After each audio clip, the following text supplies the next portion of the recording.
All right. Well, hey, Power Agents. This is Darryl Davis with another interview of some really great. We got some great.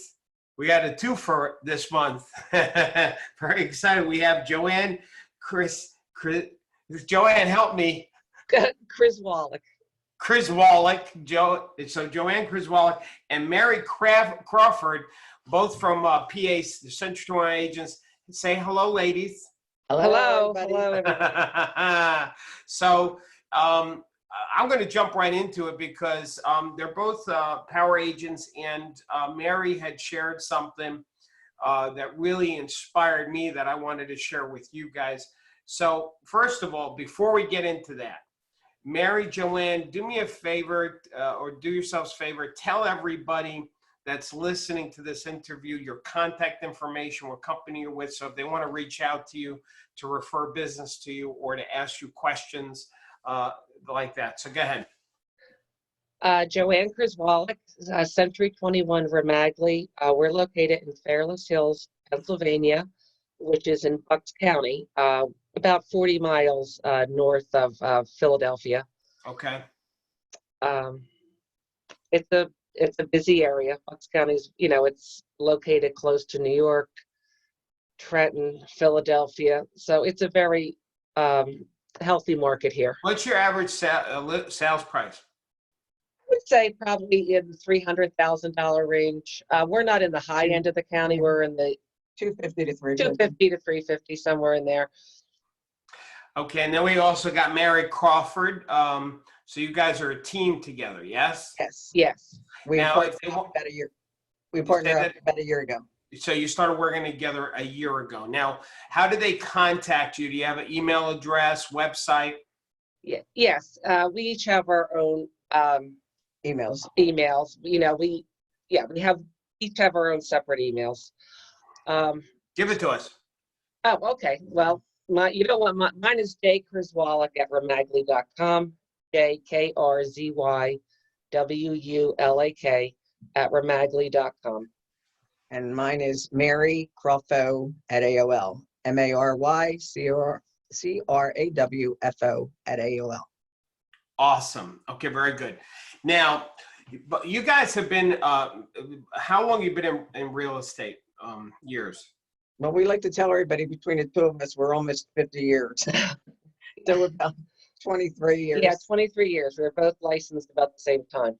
Oh, wow. Okay. So 96, 95. Well, that's good to present it that way, that between the two of you, you have combined experience of 50 years, almost 50 years, which is accurate. So now, Mary, you shared something on one of the calls. I want to lead with that. And so tell me this year was your best year, 2019. Is that right? Yes, it was. And can we define that? Like, what were you doing before, and how, and what was the 2019? Well, now we're accountable to one another. So it was like, if I did a new house, I had to make sure I got back to people. And I had a guy tell me yesterday that I was relentless, that I keep calling him. I can stop calling him now because he bought a house. I said, well, if anybody wants to sell a house, you know how relentless I am. I'll get it done. So That's awesome. So, but what did you do? So, one of the things that we teach in the Power program for people that aren't familiar. Now, a lot of people listening to this, Mary and Joanne, are power agents, but for non-power agents, we talk about the dot board. And the dot board is whenever you get a piece of business, you will put it on a board, and that's called the dot board, right? So a piece of business would be a listing. A listing sells, or you take a buyer out and the buyer buys a house. Right. So those are all dots. Yep. So how many dots did you do the year before, and how many did you do in 2019? I wanted people to hear before and after. we didn't do the dot board the year before, but I think we might have had maybe 10, 15 deals. Yeah. And this year we had 32 dots. Okay, so that sounds like a 300% increase, which is, how do you feel about that? Wonderful. Yeah. No, it was great. So our bank accounts are happy. All right, good.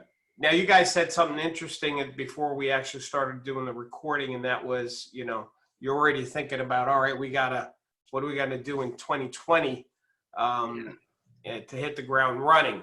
So here, I don't know when we're going to air this recording, but today is January 3rd, and so I'm really glad you guys think of that way. So now let's go back to this. How many? It was 32 dots or 30? Yeah, 32. Yes, 32. 32.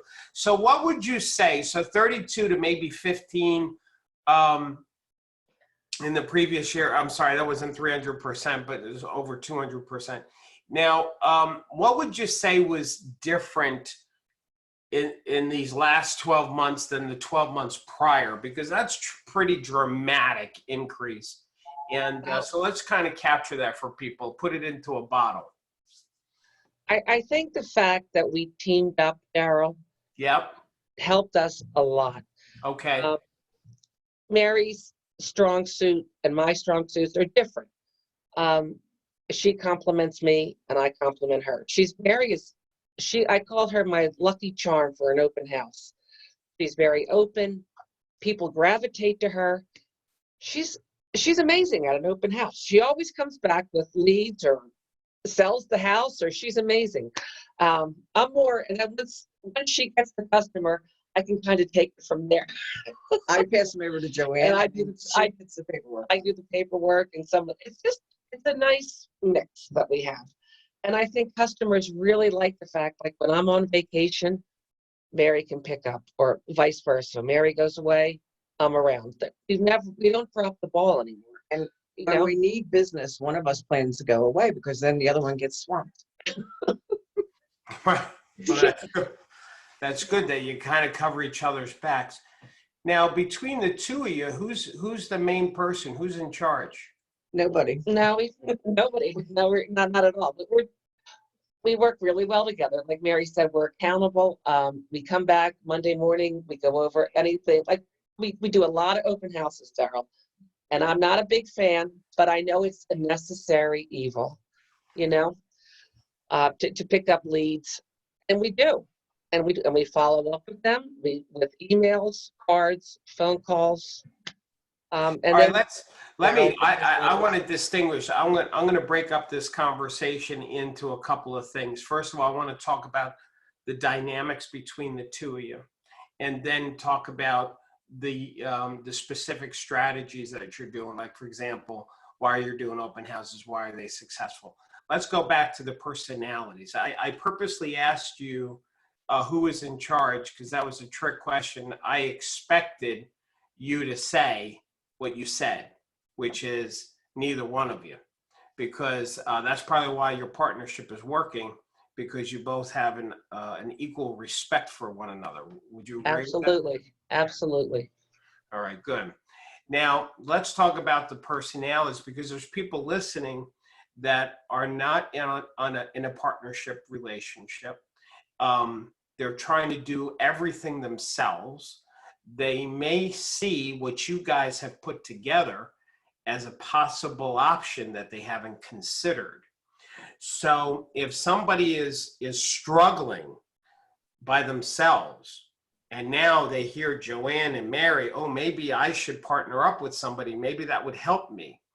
What advice would you give that person? What should they look for?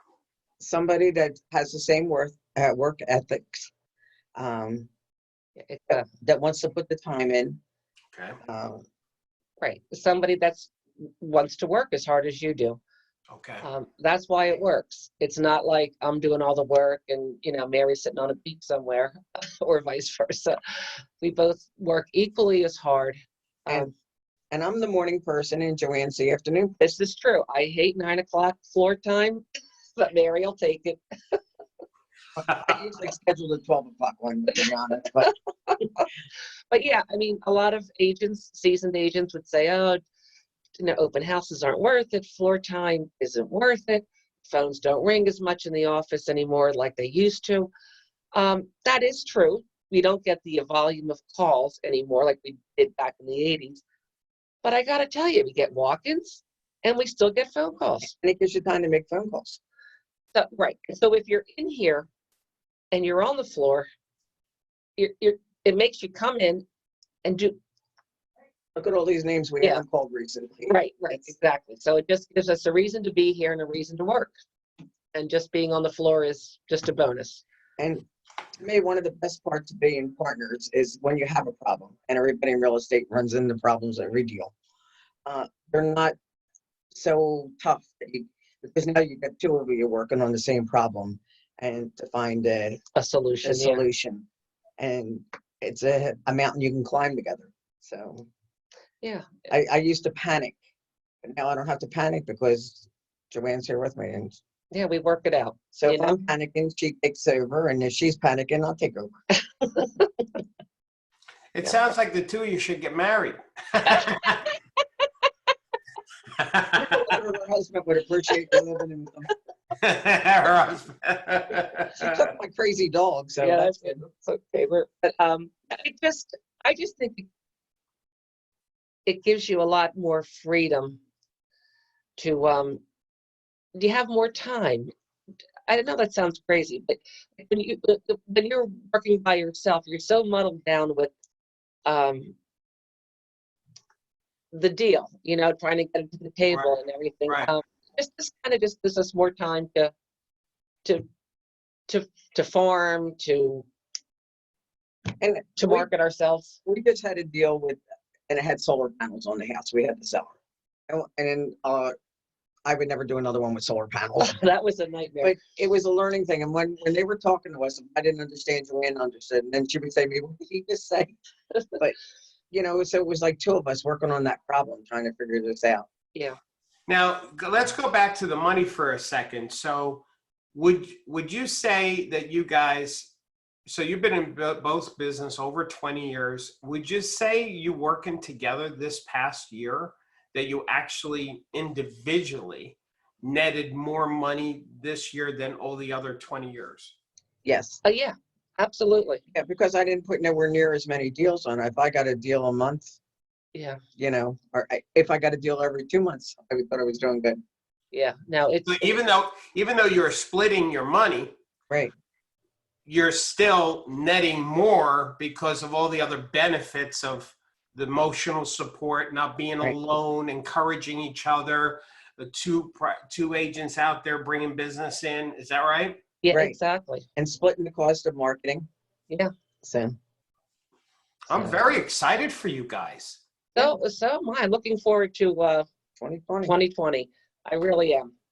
And Now- I think the other thing, Go when ahead. you work as a team, let's face it, we're all going to get customers that some customers will gravitate more towards me and some will gravitate more towards Mary. And you always get different personalities. And after we meet the client, I'll say, Mary, you can be the lead on this deal because they really like you.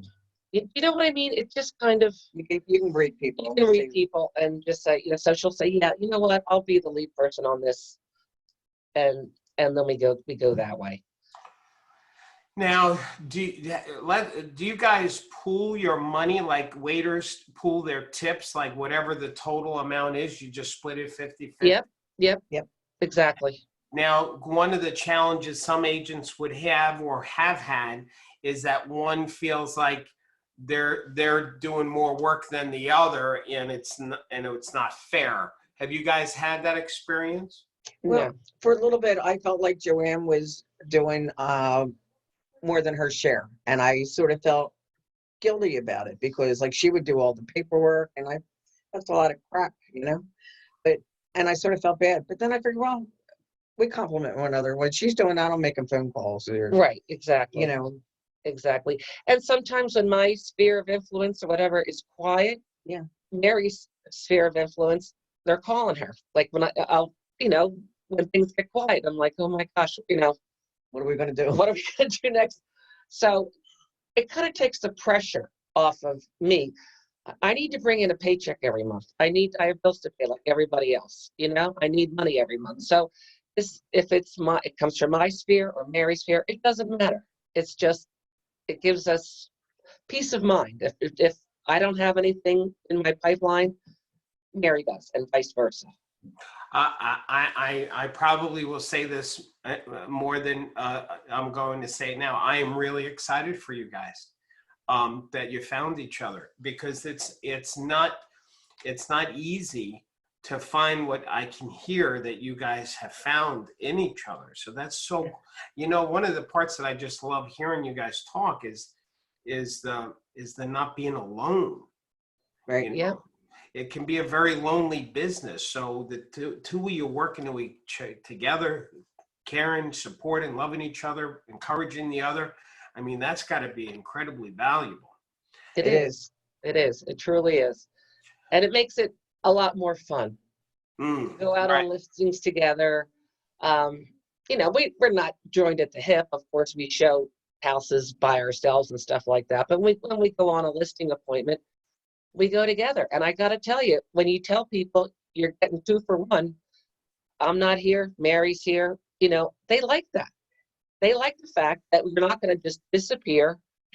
They have both our numbers, and what I can say about Joanne and I is that we never, like, if somebody calls us, we get back to them whether we want to or not. One of us will call. We don't let anybody wait or hang in, and even though if we know we're going to get yelled at, just get it over with. That's awesome. Now, when did you guys how did you start working together? Did you say, all right, listen, I'm good with buyers, let me work with buyers, and you're good with prospecting, you make these calls? Or did you just start working together without any real clear job descriptions, and you just Yeah, kind of. Yeah. We shared an office, and we We knew just- we got along, and We decided to just partner up and see what we could do together. I Okay. gotta tell but it takes a lot of pressure off. Like Mary said, we share the cost of farming. Instead of the mailing costing me $450, we split it. So that makes it. So we hit a wider angle. But did you guys design your job descriptions? Like you do this part of the business, I'll do this part of the business. No, we just kind of. We both know what has to be done, and then Joanne will say, I'll do this. Yeah, You want to do this? Or I'll say to her, Joanne, you want to do this part for me? And I'll make calls, or I do a little more of the computer work, the fact sheets, that kind of thing. But Mary is better on the phone and with emails, and it just works. It works. Okay. You know.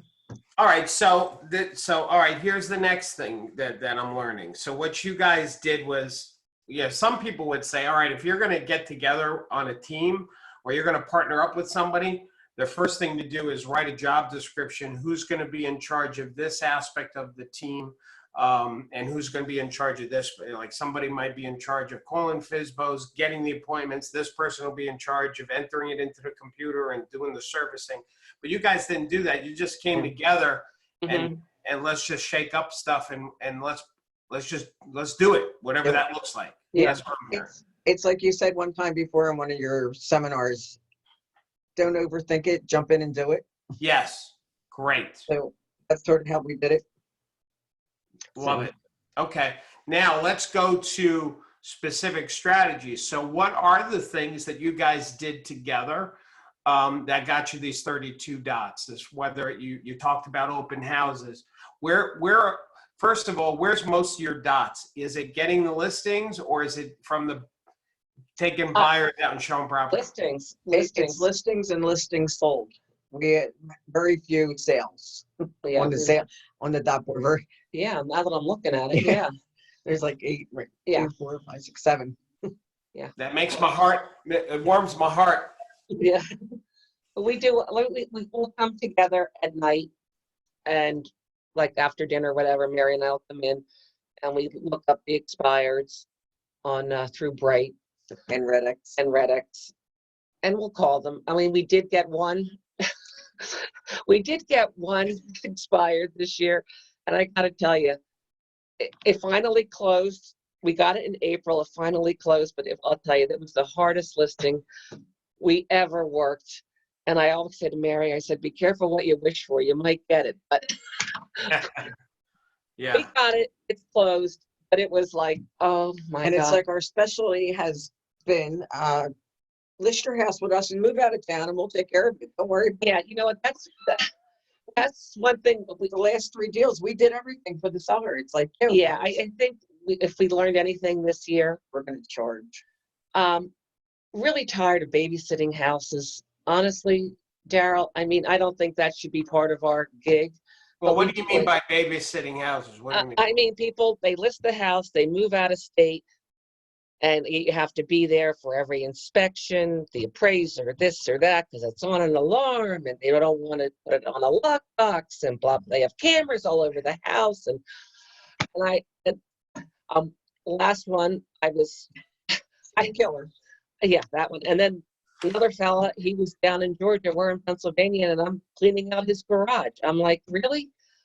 So Yeah, so you know what? Here's what I'll suggest. I mean, we'll break from the format a little bit here on these interviews, but where I want you to give all the tips, right? But I'm gonna give you guys a tip on we that. need a tip on this. Okay, so a couple of things that you can do. Number one is you can, in the scenario, well, whether it's vacant, they move out, or even if they're still there, you can just charge a VIP level program, okay? And you can explain to them the VIP level is for people who need that extra servicing in managing the house. So it's almost like a house management fee. Okay. And that we will, you know, as realtors, what we're going to do for you is we're going to promote the house, do the open houses, get the buyer, we're going to sell the house. But for people like you guys, where you need that little extra house servicing management, this is what we do with the VIP, where I will come to every show, because you're not living there. I'll come to every showing and unlock it, or I'll make sure that we winterize it and we're cutting the lawn. So it's a property management fee. Right. Now, usually what most companies that do that just for a living, because there are some companies you can hire, you got to pay that all up front. Right. What we do is I pay out of my pocket, and it's just an extra percent. So now instead of paying, you know, whatever charge you charge them, you just pay it. You say that what the other number is. Does that make sense? So you mean you increase the Commission. Increase the commission commission. by a percent? Yeah.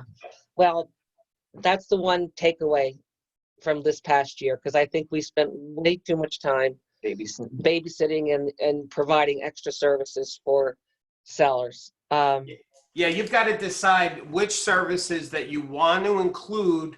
Normally, like, so what you've been doing this year, you've gotten more listings than you did individually. And part of why that could be too is that you did this, what you just said, that we're gonna take care of everything.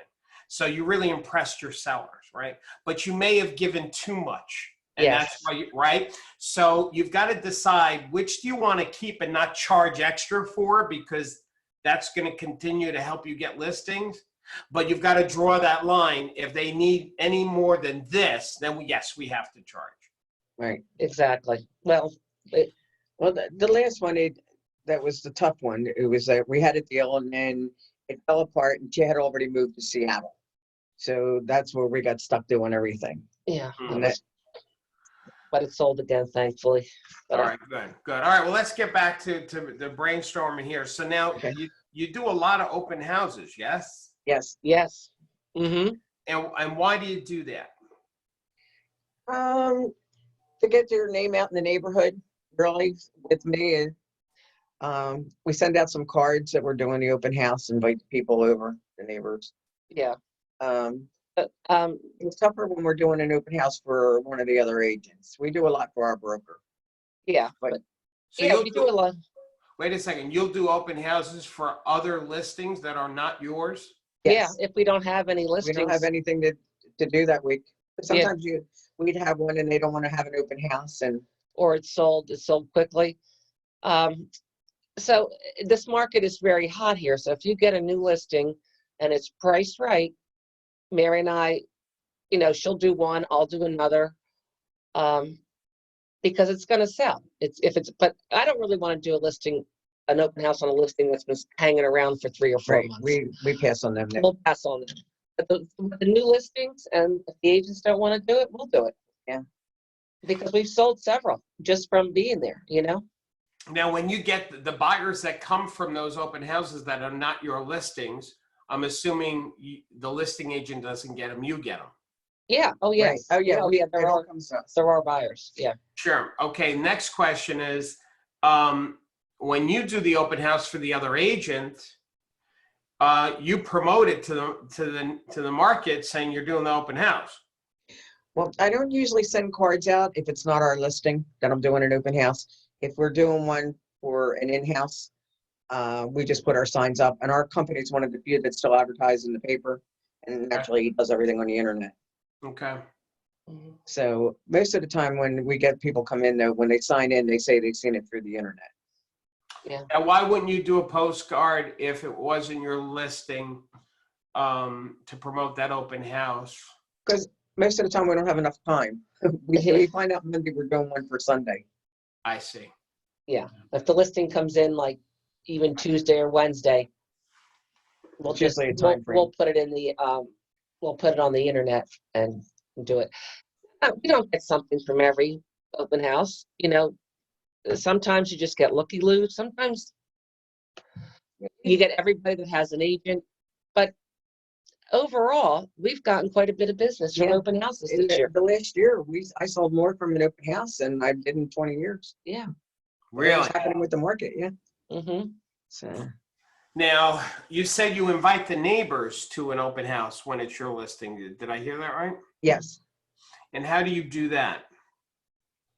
Well, the one time we had them come in a half hour earlier. One time I did it on a Saturday, Mhm. and I think we did it about 5-6 times, Mm-hmm. and I think only maybe 2-3 people ever showed up. Okay. So to me, that's really sort of like getting a waste of Okay. where money shouldn't be going. Okay. So let's the listings that you got. So you got 32 dots total, and you got a lot more listings this year together. Mm-hmm. So where would you say the majority of your listings have come from? Like if you broke it down, like, all right, 50% come from here, 40, 10, that kind of thing. Probably 50% from our sphere. Okay. We got a couple from mailings. We had some from the floor. We get a couple from our broker. Yeah, a referral from our broker. It's Right. just, yeah. I mean, Right. it's, Yeah. Yeah. Okay. Sphere, mailing, broker, Yeah. floor. yeah, Some people come into an open house and we talked to them, and we went out on a couple listings on that. So none from FSBOs and expires? we got one expired. We did get one expired, and we got that to close. It was the hard one, but we did it. Okay. Now, are you guys calling FSBOs and expires or no? Yes. Okay. Yes. Not as much as we should. No, not as much as we should. We're going to gear up now, and we were so busy. That's the problem, Darryl. You get so busy that what we need to focus on this year is to better time management. Right. Better time management and more cold calling. Like you always say in your seminars and stuff, to pick an hour in the morning or 2 hours, whatever, and do it. But with us, in our area, we call in the morning. All we get is answer machines. Okay. So we really have to do it at night. Okay. Um, Well, which, by the way, that's when I used to do it. I used to do it after work hours at night. yeah. But some agents, a lot of agents, if they don't do it first thing in the day, they never do it. So Yeah. it's better to do it than not do it at all. Right. But Exactly. I agree with you. If you guys can hold each other accountable and do it after business hours when people are home at dinner and stuff like that, that would be better. Yeah. Well, part of your plan for 2020 is is how can you do more and do it in less time and less money, right? So you want to make sure you guys are still staying profitable. You want to make sure that you don't, waste any money. You want to make sure you don't waste your time. Time is money. Time is a resource. So like you said earlier, how maybe you overpromised and delivered on that, and that sucked up a lot of your time with some of your sellers. So Yes. these are some of the tweaks that you will do in 2020. So that's great. The sphere, going back to your sphere. So half of it's come from your sphere. And what have you done to work your sphere? Have you done anything? Do you call them? Do you mail them? Do you We do. visit them? Yeah, we do mailings, calendars for the new year, the Philadelphia Phillies schedule, the Eagles schedule, Christmas cards, poinsettias. We dropped off about 24 poinsettias before the holiday to our recent customers, which I think is really nice. Because as soon as we leave them at the door, if they're not home, you get a call or a text. So Awesome. it's all these little things. Good. Do you have a way of keeping track of your sphere, your past clients? Yeah, I have everything in a Excel spreadsheet. Okay. And with Century 21, we also have, we have a lot of tools here That we don't use. that we really don't take advantage of, Darryl. And that's another thing that we need to work on in 2020. Mm-hmm. Okay, good. You put that on the list. Yeah, learn a couple of the tools that Century 21 has. Yeah. They have a lot of great tools. And it's like I said, you just get so caught up in managing what you have. You don't set enough time. I don't set enough time apart to get better systems in place. Right. And that's my goal for 2020. I still have a hard time with cold calling. And by the time I get my nerve up to do it, I have time to do maybe 2 or 3. You do great, Mary. She does great. She does great. Sometimes, when you make that phone call and you're hoping they don't answer. Yeah. Ring, ring. It goes to voicemail. Whoo, that was close. Thank God. Well, I made my one call today. Yeah. That's me. Thank God they weren't home. All right. So what are your plans for, have you guys come up with or sat down and made a list physically, a piece of paper saying, all right, here's our top things that we need to implement or do or fix in 2020? We're working on that now. Okay. Darryl, we haven't done it yet, but we're after. Okay. First thing we got to do is make a new blackboard. That's the first thing. We got to make our new dot board. Yes. Good. But, and follow up, And I have to tell you, the dots that we told you about, we didn't start till February. So you must have been talking about it in February because our dartboard starts in February. Starts in February. Well, I've always talked about the dot board. Maybe you only listened to me in February. Probably. So, okay, good. Yeah, but all your seminars are so helpful. If we pick one thing up, and like we said to Joanne, we go to seminars. We don't go to a lot of them, but we listen to you every Monday. Good. And I said, if we get one idea, something to do, and then I just had to go back through my notes and find out what it was I wanted to do. Well, when we're done with this interview, I'm going to give you guys a little bonus because you inspired me. I want to give you something to help you with your goals for the year. Okay. But we'll do that after this call, okay? Okay. So now everybody who's listening wishes that they want to know what the hell I'm going to tell you. But no, yeah, we'll do that after. All right. So let's see. What else do I want to ask you as far as managing your business? Is there any? What do you guys do as far as managing your time together? Do you do any?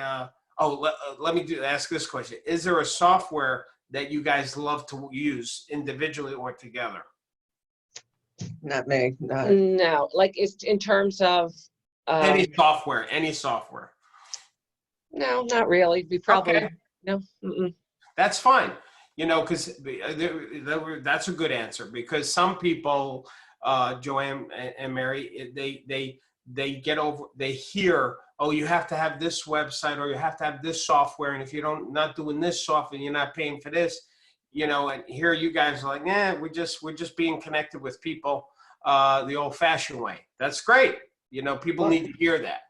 We do use the Red X. We were using that to get phone numbers and Good. be able to call people. All Yeah. right. Good. Yeah. Good. I gotta tell you though, it's harder and harder to find a working number. It's hard trying to find.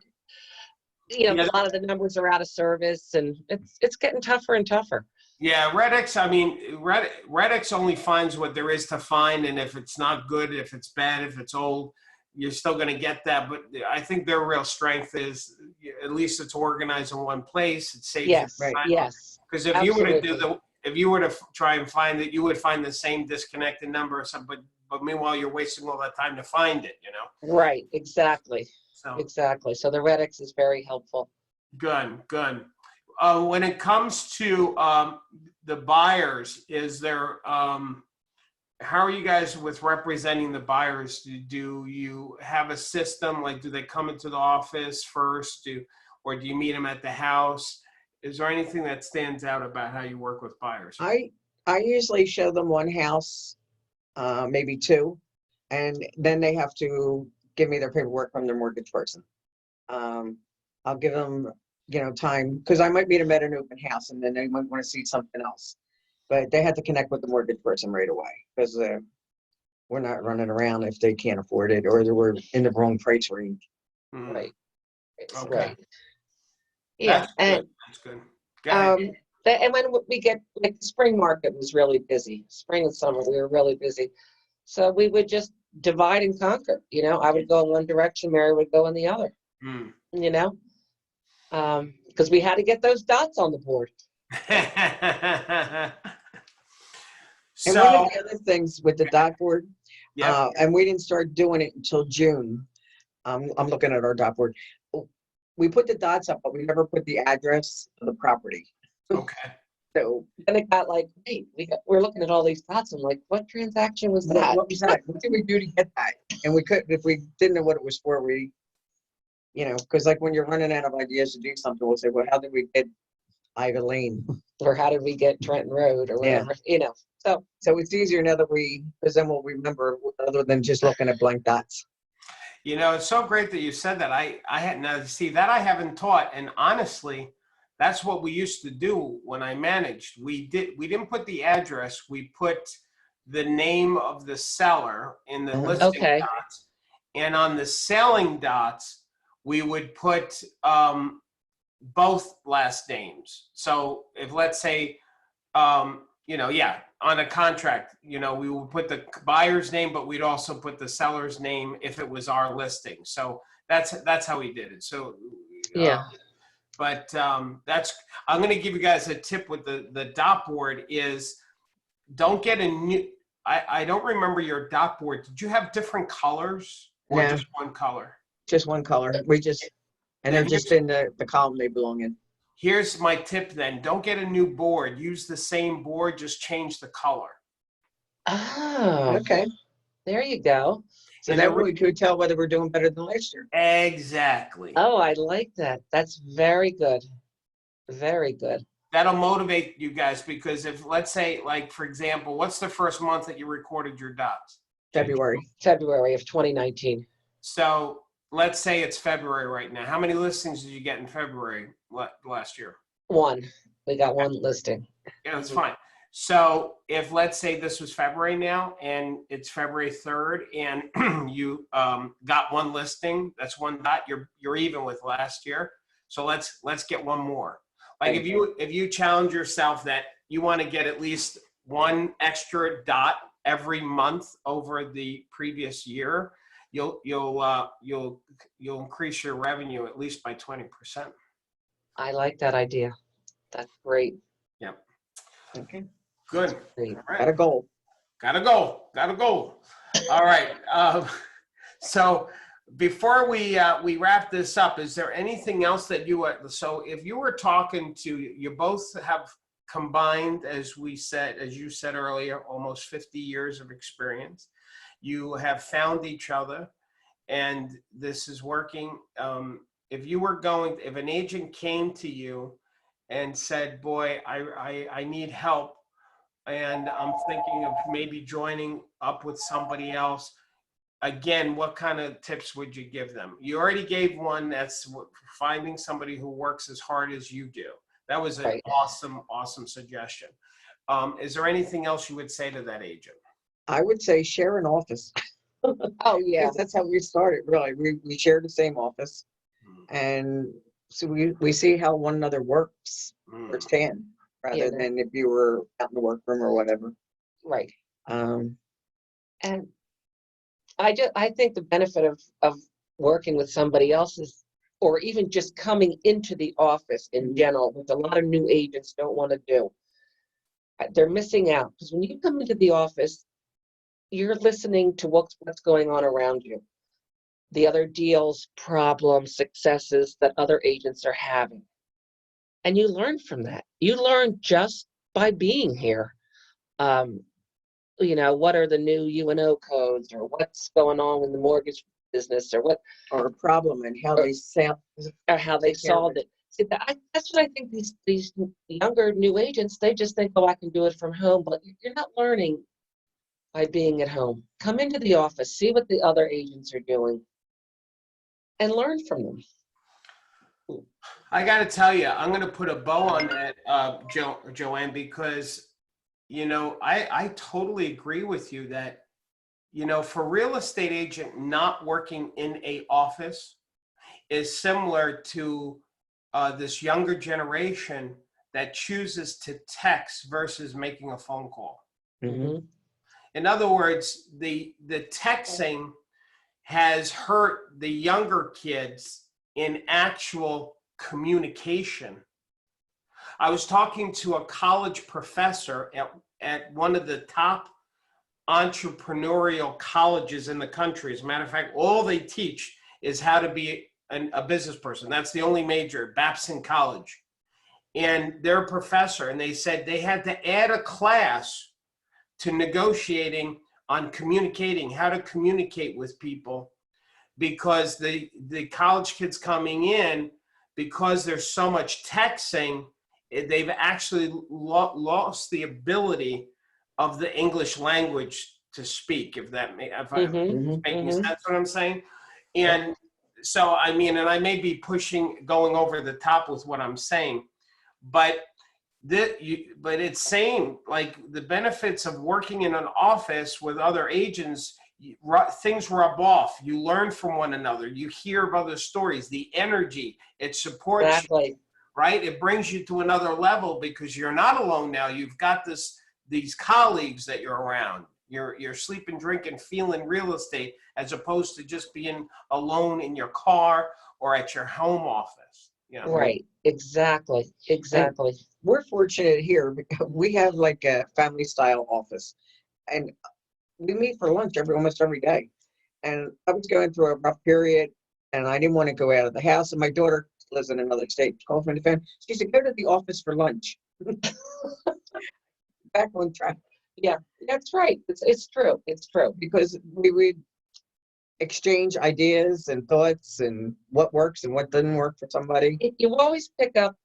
There isn't a day that I don't come in here that I don't learn something new that I didn't know the day before. Just by listening and being around other agents. Awesome.